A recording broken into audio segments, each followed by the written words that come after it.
In this week's drone news update, the FAA is sneaking Network Remote ID back in, and the first approved CBO and a warning. LAANC providers said that LAANC compliance has been pretty low, and then lastly, our courses are on sale. Let's get to it.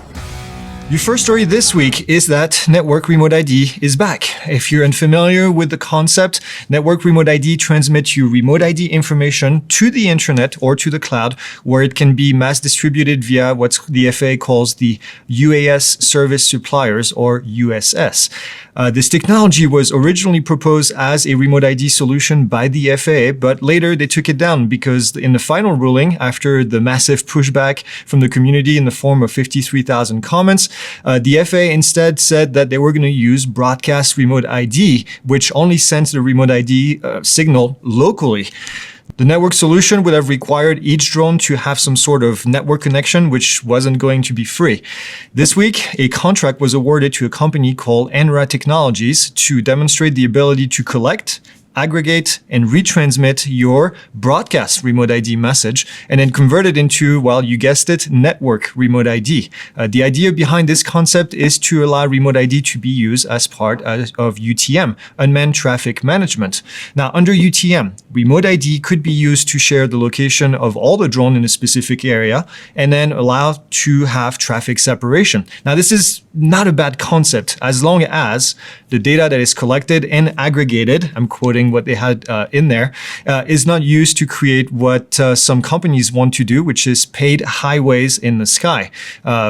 This is not a concept that I'm really a big fan of. Airspace access must remain free. This is something that we'll continue fighting because I think it's a terrible idea if we start to have paid access to get our drone or any other aircraft, quite frankly, in the airspace. So please let me know in the comments what you think about this story. The second story this week is also a big one. AMA announced that they are the first approved FAA community-based organization, or short CBO. A few weeks ago, the FAA finally released the guidelines that candidates for CBO need to follow. We made a video highlighting the need to keep CBO guidelines simple and concise. I'm going to put the link right up here for you. It's probably a must-watch if you're not familiar with this. Sadly, the AMA guidelines are anything but that. The main document is 12 pages long, but worse, it links to over a dozen other documents, including 4 separate documents for FPV flying, including outdoor and indoors flying.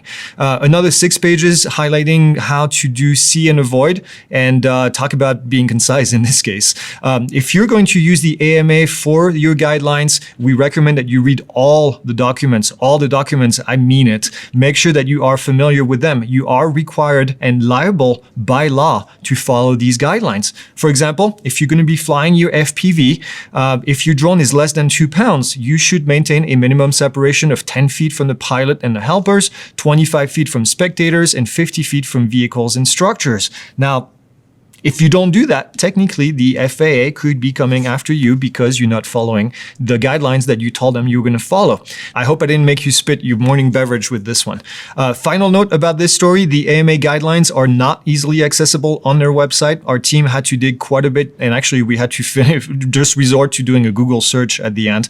Remember that the FAA was clear that you do not need to pay any membership fee to fly under any of the CBO guidelines. So let us know what you think down in the comments. Your third story this week is also regarding the USS, the Service Suppliers. Aloft said that in a study that only 20 to 30% of the flights that occurred in controlled airspace actually have LAANC authorization. For this study, Aloft looked at 2 different airports, Dallas in Virginia and Harry Reid in Nevada. According to the article on Drone Excel, the compliance number are likely to be low because DJI dropped out of being a LAANC provider due to security concerns. Additionally, the DJI geo zones may play a big role for the confusion because people are never sure if authorization is or is not required. We get these questions sadly every single week. Again, let us know what you think here in the comments.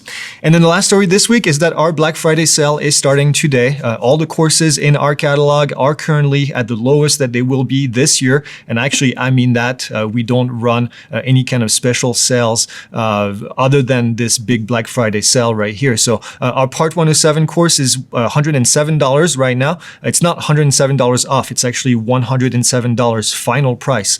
Our photo and video fundamental course is $75. The real estate course is $49. And then the mapping bundle is $199. We have plenty more courses, so you can see the full list down on our website, and we'll put a link in the description. So that's it. That's all I have for you this week. Have a great weekend, and we'll see you next Friday.